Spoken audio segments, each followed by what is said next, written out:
आज आपण भेंड्याचे चटपटीत भाजी करूया. म्हणजे भरलेल्या भेंड्यासारखीच असतात. आपण बारीक चिरून भेंड्याची भाजी करतो की आंबट भेंडो करतो किंवा भेंड्याचे वेगवेगळे प्रकार करतो. ही भाजी जर तुम्ही केलात तर ही पटकन 10 मिनिटात भाजी होता. ह्या सगळ्या चिरून घेतल्यानंतर तर ही आता मी तुमका दाखवते. इकडे हे भेंडे पाव किलो असत, ते अशा प्रकारे चिरून घ्यायचे. नुसते छोटे छोटे तुकडे करायचे. मग 2 मोठे कांदे चिरून, 1 टोमॅटो मोठं चिरून बारीक, नंतर इकडे मी घेतले 1 ओली मिरची, थोडासा आला आणि लसूण बारीक चिरून, बारीक चिरलेली कोथिंबीर, वरते पिळण्यासाठी लिंबू, इकडे धण्या जिऱ्याची पूड, वरून घालण्यासाठी खोबरा आणि हे मसाले. आता आपण हे सगळं मसालो मिक्स करूया. आता आपण इकडे कांदो, टोमॅटो, आलं, लसूण, ओली मिरची आणि कोथिंबीर ह्या मिक्स केला. आता ह्याच्यात घालूया मसाले. हे धण्या जिऱ्याची पावडर,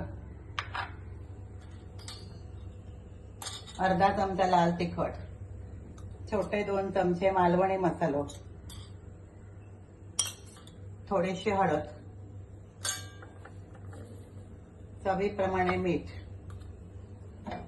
आणि अर्धा लिंबू पिळायचा ह्याच्यामध्ये, कारण भेंडी थोडीशी बुडबुडीत असते. तुमका कोकम हवा तर तुम्ही कोकम पण घालू शकता किंवा चिंचेचं कोळ पण घालू शकता. आता हे सगळं मिश्रण मिक्स करायचं.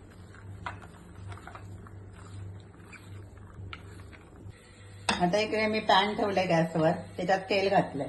तेल इतर भाज्यांपेक्षा थोडासा जास्त घालायचं आणि काय करायचं, हा तेल तापला की त्याच्यात घालायचा थोडासा जिरा. जिरा आता तडतडला की हे थोडेसे भेंडे टाकायचे. मग थोडं मसाला टाकायचो, गॅस बारीक ठेवायचो. परत थोडे भेंडे टाकायचे, थोडं मसाला टाकायचो, परत थोडे भेंडे टाकायचे, थोडं मसाला टाकायचं. मग उरलेले सगळे भेंडे टाकूया आणि हे सगळं उरलेलं मसालो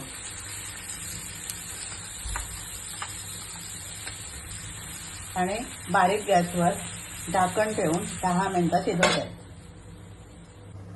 आता ही भाजी 5-7 मिनिटं झाली. आता आपण उघडून बघूया.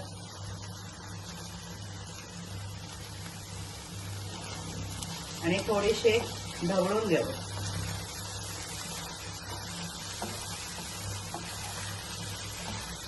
त्या मसाल्यामध्ये ते भेंडे सगळे व्यवस्थितपणे शिजू होईल. परत पसरवून ठेवायची आणि परत एक 10 मिनिटं ठेवू.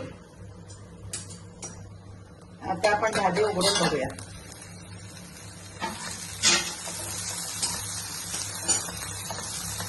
भेंडे शिजले म्हणजे भाजी तयार. आता ह्याच्यात घालायचं वरून ओला खोबरा,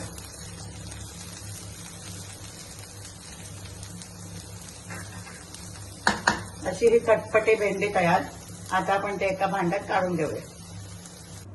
अशी चटपटी भेंडी तयार. अशी तुम्ही बनवून बघा.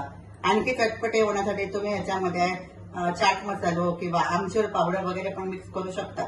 आणि ही रेसिपी आवडली तर लाईक करा, शेअर करा, सबस्क्राईब करा.